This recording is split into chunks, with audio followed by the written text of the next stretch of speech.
എല്ലാവർക്കും നമസ്കാരം. ഭഗവാൻ കൃഷ്ണൻ തുടർന്ന് പറയുന്നു, അല്ലയോ പാർത്ഥ, യാതൊരുവൻ സർവ്വ ആഗ്രഹങ്ങളെയും വെടിഞ്ഞ് ആസക്തിയോ മമതയോ ഇല്ലാതെ അഹങ്കാരമില്ലാത്തവനായി വർദ്ധിക്കുന്നുവോ അവൻ പരമശാന്തിയെ പ്രാപിക്കുന്നു.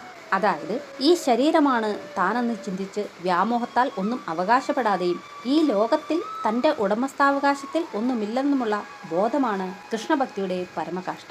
എല്ലാത്തിൻ്റെയും ഉടയവൻ ഭഗവാൻ കൃഷ്ണനാണെന്നും കൃഷ്ണൻ്റെ സംതൃപ്തിക്ക് മാത്രം എല്ലാ കാര്യങ്ങളും ചെയ്യുന്നുവെന്നും നാം അറിയണം.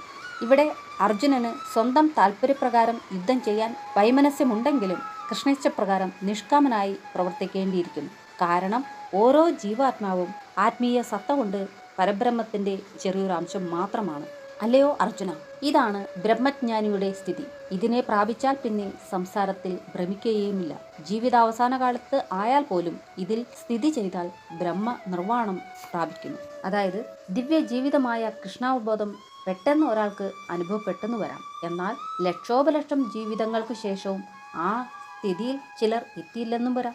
യാഥാർത്ഥ്യം മനസ്സിലാക്കുന്നതിൻ്റെയും അത് അംഗീകരിക്കുന്നതിൻ്റെയും പ്രശ്നമാണ് ഇത്.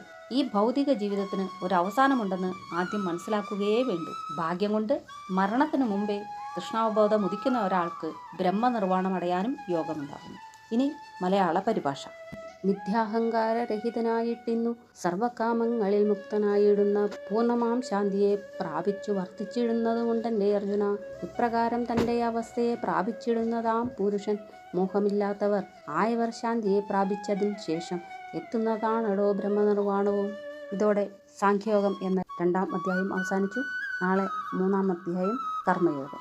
എല്ലാവർക്കും ഭഗവാൻ ശ്രീകൃഷ്ണൻ്റെ അനുഗ്രഹം സദാ ഉണ്ടാകട്ടെ എന്ന് പ്രാർത്ഥിച്ചുകൊണ്ട് നന്ദി, നമസ്കാരം.